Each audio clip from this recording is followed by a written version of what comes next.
Benvenuti, oggi con Borghi d'Italia siamo in Basilicata, a Chiaromonte, in provincia di Potenza, 794 metri sul livello del mare, più di 2000 abitanti, ma come tradizione la parola al sindaco.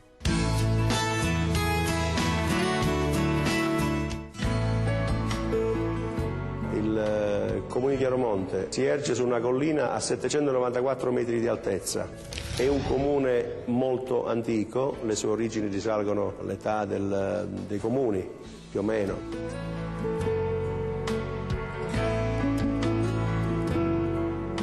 Fu fondata, si dice, dai Normanni, scendendo verso la Sicilia fondarono Chiaromonte e poi altri comuni. Prese il nome da Chiaromonte appunto perché la famiglia Chiaromonte di origine normanna si fermò qui a Chiaromonte e fondò questo comune.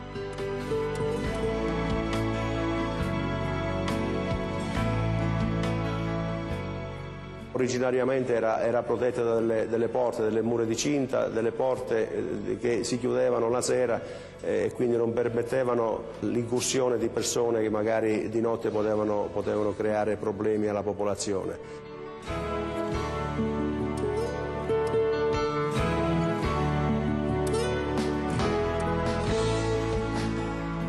Vive di un'economia dovuta per lo più all'agricoltura e al terziario. Negli anni Chiaromonte è stata sede e ancora oggi sede di vari uffici di riferimento di quest'area, di questa zona, della media valle del Sinni.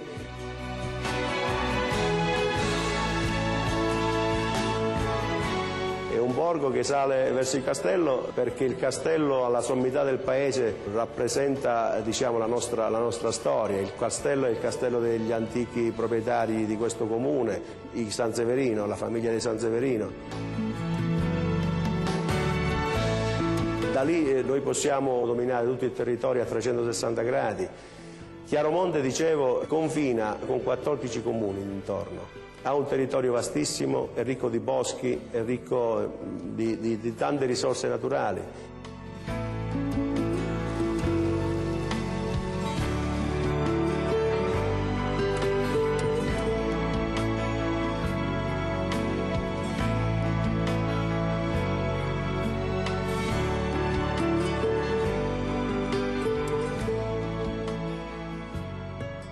Ci sono diversi palazzi nobiliari, c'è il palazzo di Giura con la sua torre, c'è il palazzo della famiglia Leo, ci sono molti palazzi gentilizi.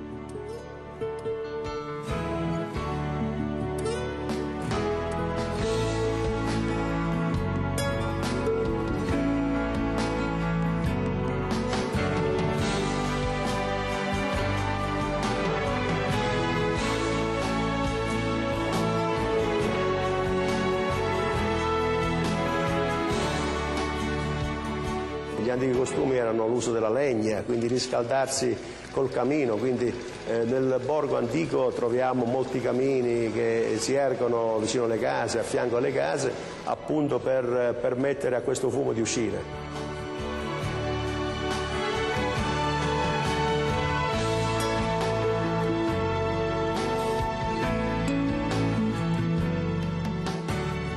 Ho visto giorni fa un documento del professor Percoco che risale al 1588 e questo documento descrive perfettamente il gonfalone di Chiaromonte. Naturalmente è stato modificato in alcune parti, però descrive il gonfalone di Chiaromonte e lo descrive nella sua originarietà, cioè riveniente dalla famiglia dei Chiaromonte, Clermont-Chiaromonte della Normandia.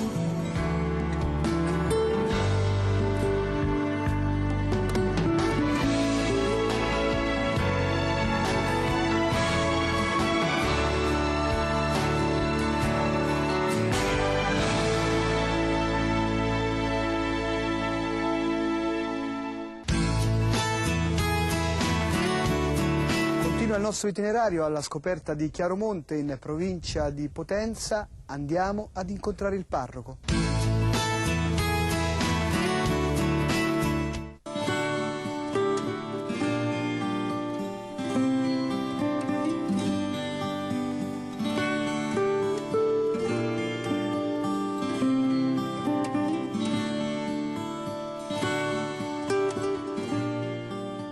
Benvenuti, sono Don Mimmo, parroco della parrocchia di Chiaromonte. Siamo dentro la chiesa principale che è intitolata a San Giovanni Battista, che è anche il patrono di questo paese. È una chiesa molto antica, anche se non la più antica, perché la principale, quella che è stata costruita prima, è quella di San Tommaso, vicino il castello in alto nel paese.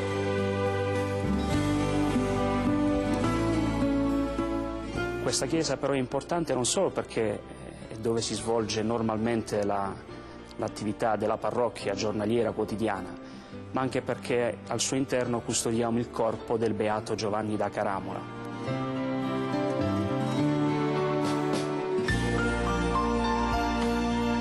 È un santo di venerazione locale, non è conosciuto nella Chiesa universale, ma che è molto conosciuto e amato qui a Chiaromonte.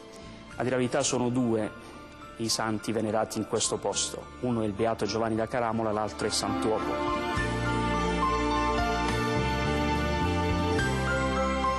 Beato Giovanni alla sua storia inizia intorno al 1300, si dice di lui l'abate De Lauro, che racconta la sua vita, dice che Chiaromonte è importante per tanti motivi, però è importante soprattutto perché questo paese conserva i resti di due santi uomini che, come dice il De Lauro, mai fanno mancare grazia e consolazione a coloro che le chiedono con devozione. Per cui adesso noi qui custodiamo e veneriamo il corpo del beato Giovanni, più nella parte esterna del paese, in una contrada, invece c'è una cappella che è intitolata a Sant'Uopo.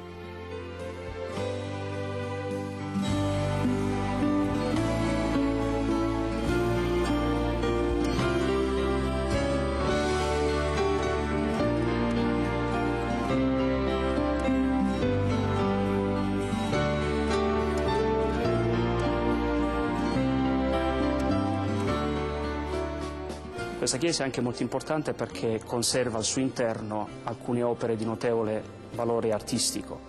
La più importante forse è la Madonna, cosiddetta Madonna del Sagittario, perché è legata anche proprio alla presenza del beato Giovanni. È una statua lignea del 1200 ed era venerata nell'abbazia del Sagittario, abbazia che ha visto anche la presenza del beato Giovanni e che per tanti anni ha anche conservato il corpo del beato Giovanni, che veniva già venerato all'epoca come santo. Questa statua poi è stata trasportata qui in questa chiesa e conservata in questa chiesa ed ha un forte legame, come dicevo, già con il beato Giovanni da Caramola.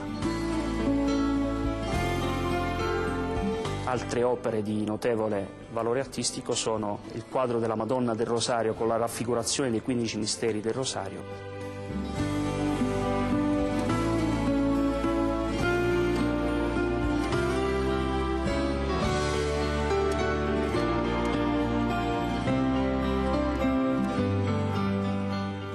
alcune statue lignee o in cartapesta, come la stessa statua di San Giovanni Battista, nostro patrono, che viene portato anche in processione.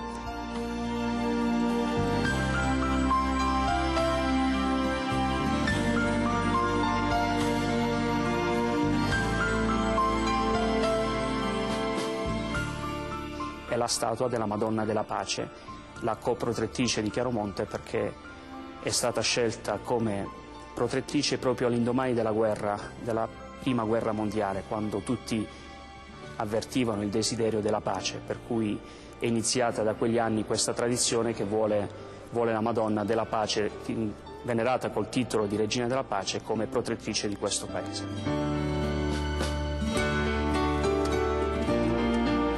La catechesi qui a Chiaromonte fa un po' fatica ad andare avanti, nel senso che la vastità del territorio di Chiaromonte fa sì che molte famiglie vivono in contrade e in un posto anche abbastanza isolato rispetto al paese. Per cui in questi 2 anni, da quando sono parroco, abbiamo cercato di coinvolgere anche le famiglie, così diventa proprio più facile con questi ragazzi, con questi bambini che si preparano alla prima confessione, alla prima comunione e poi alla cresima, poter vivere con loro i momenti di catechesi, per cui ci dedichiamo per esempio il sabato pomeriggio a delle attività dell'oratorio, poi facciamo la catechesi e tutti insieme, anche ai loro genitori, terminiamo l'appuntamento con la celebrazione della Santa Messa prefestiva.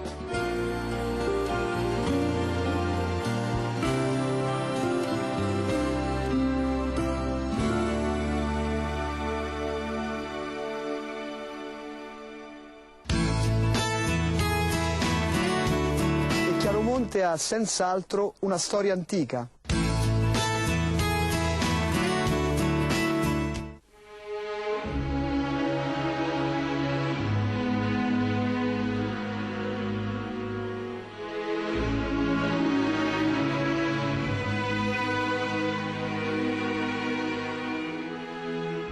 Siamo nell'atrio del castello dei dinasti Chiaromonte, dinasti normanni, ma il paese è molto più antico del periodo normanno, perché già al tempo degli Enotri noi qui abbiamo avuto ben 6 aree di necropoli con 1 migliaio di sepolture, non tutte recuperate. Quello che conta per la nostra storia, diciamo, più vicino a noi è la storia medievale. E quindi faccio proprio riferimento ai dinasti normanni, i quali vennero qui, si insediarono a Chiaromonte nella seconda metà dell'anno 1000.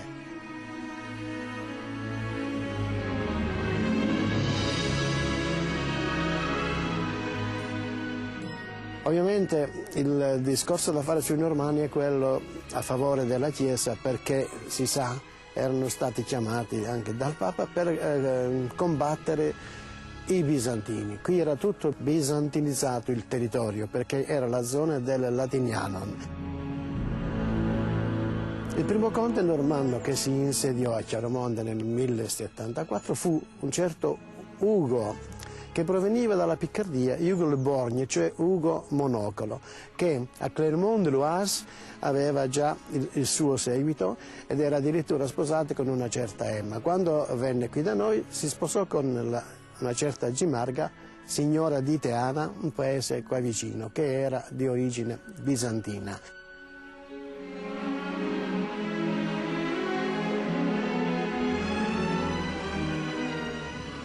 Ad un certo punto Ugo aveva esteso la sua contea addirittura fino in Calabria, fino a Scanzano sul Mar Ionio.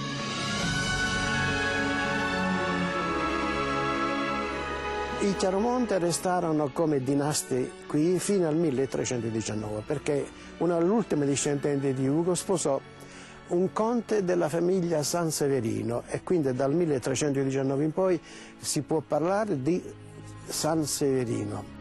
Quindi questo qui era il castello all'origine dei conti normanni, poi diventò castello dei Sanseverino.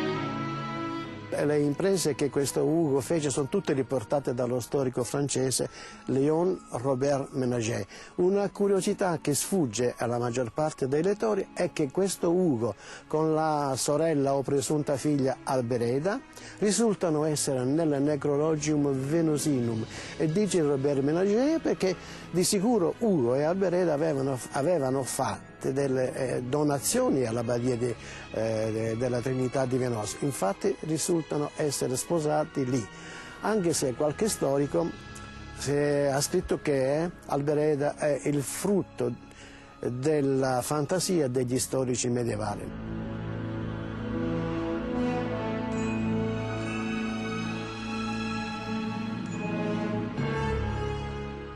Abbiamo avuto poi diversi conti che hanno partecipato per esempio alla congiura di Capaci del 1248 contro Federico II, il conte Riccardo per esempio, che fu privato dei suoi beni e poi fu reintegrato nei suoi beni successivamente. Abbiamo avuto altri conti anche molto importanti dal punto di vista storico, perché hanno dato vita al territorio.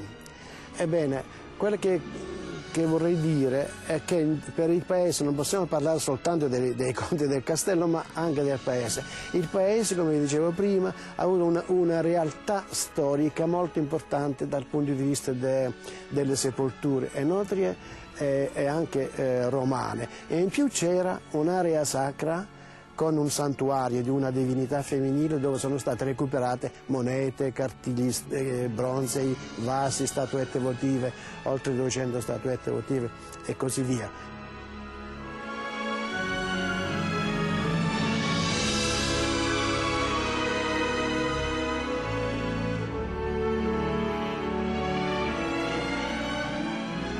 Poi abbiamo la chiesa che è a ridosso del castello. la chiesa di San Tommaso Apostolo, che proprio il primo conte Ugo Monocolo trovò già eretta, e al 1226 era già fatta parrocchia, e lo dice la platea, che purtroppo è andata smarrita.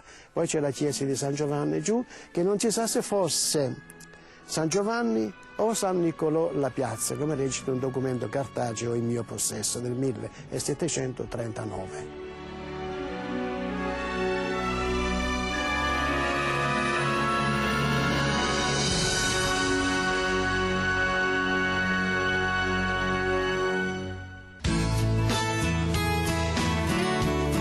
Chiaromonte è circondato dai paesi dell'antica contea normanna, ma adesso andiamo a scoprire l'attività dell'Associazione Pro Loco e le tradizioni.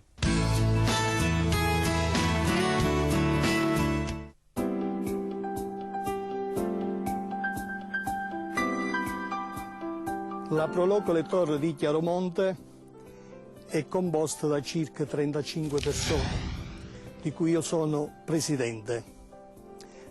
Il nostro obiettivo è quello di valorizzare le bellezze straordinarie di questo paese. Qui c'è un po' di tutto, la gente può venire tranquillamente, noi abbiamo bisogno di turismo.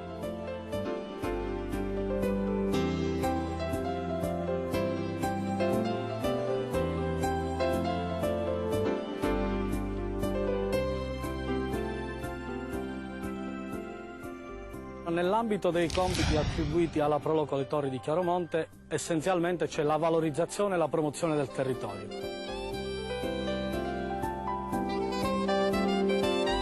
E a partire dalle feste natalizie abbiamo stilato un percorso che attraversa poi tutti i 12 mesi dell'anno. Quindi dal presepe vivente fatto a Natale, alla festa del Babbo Natale e della Befana organizzata con le scolaresche, fino ad arrivare ad alcune rappresentazioni teatrali legate al tema del Natale che facciamo nel periodo di dicembre.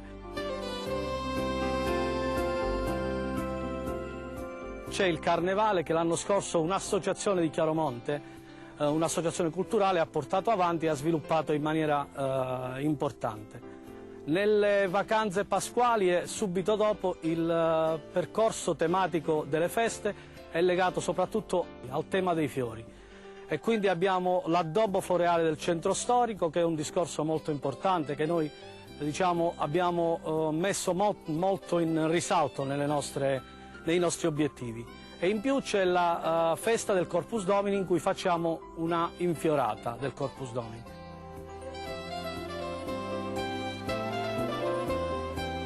Nel periodo di maggio invece c'è un'altra festa importante, che è un'altra associazione di Chiaromonte, l'associazione del Sambuco. Questa è una festa che ha un risalto regionale importante, perché il Sambuco è una pianta di Chiaromonte, una pianta che sta assumendo un ruolo importante anche nelle risorse enogastronomiche. Noi come feste fondamentali nel cartellone estivo ne abbiamo due.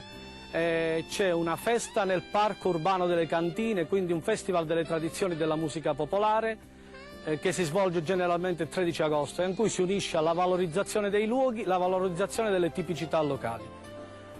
Successivamente a questo noi facciamo un'altra festa importante, che è il Festival delle Voci Nuove, una manifestazione che ormai ha 15 anni, circa 15 anni, e che la Pro Loco continua a portare avanti insieme ad altri amici del Comune.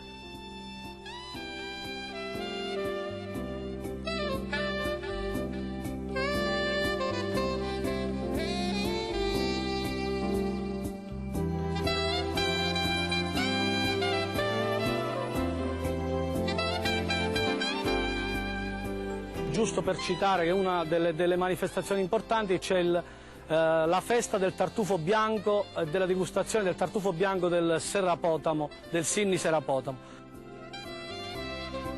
Ci sono altre occasioni importanti di incontro e di festa, legate sia a momenti di incontro in parrocchia, sia un altro ruolo importante sviluppato dalle scuole di Chiaromonte, che spesso collaborano con noi per ogni manifestazione. Comunque per tutti gli eventi e le manifestazioni che noi svolgiamo è possibile consultare il sito del Comune e della Pro Loco stesso.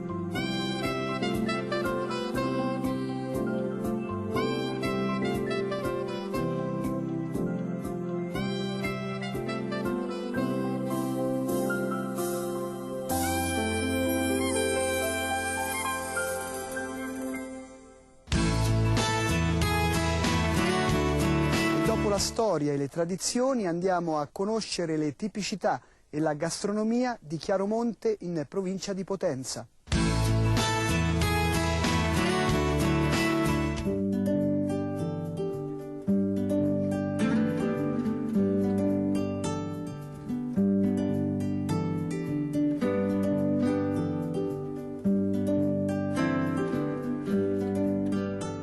Iniziamo con vedere i prodotti, diciamo, tipo i salumi,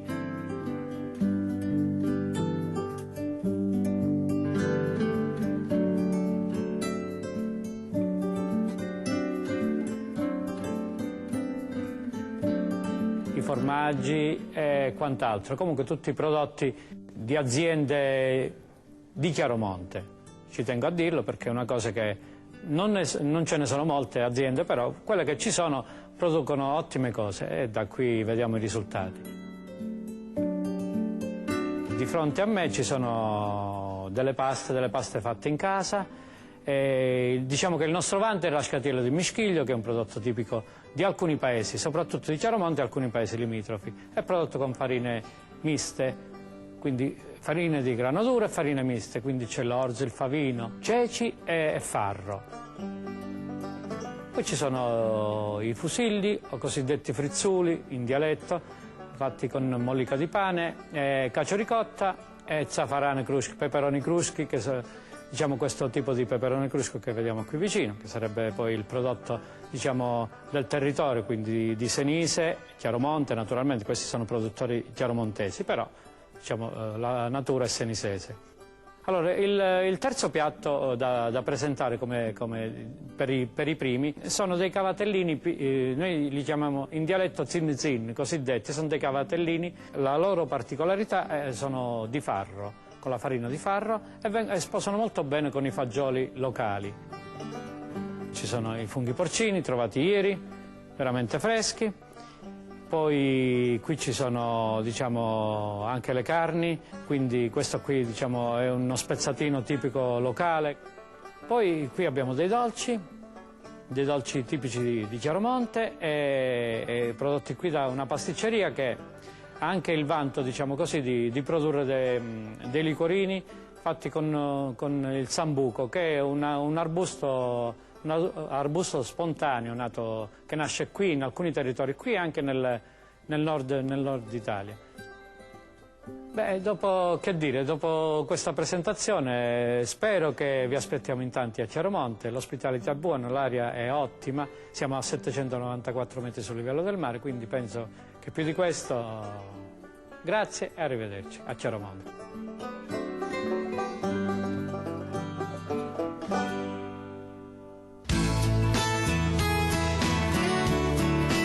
Voi che venite dalla città e siete scappati a destra a manca, vi mangiate il pane di plastica, insomma non avete niente di buono. Qua a Chiaromonte c'è tutto, c'è aria buona, c'è il Parco del Pollino, abbiamo il Sauzizza, abbiamo la Supersata, abbiamo la scatiella di Meschiglia, abbiamo tutto buono, abbiamo i castelli, abbiamo tante cose, abbiamo pure conde, condesse e barone, abbiamo pure il Beato Giovanni.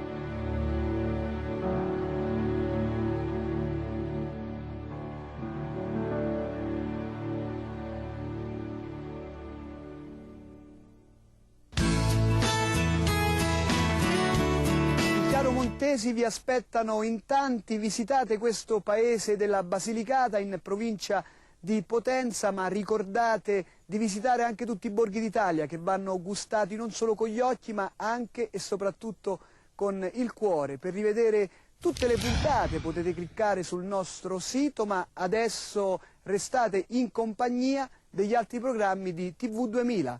Ciao!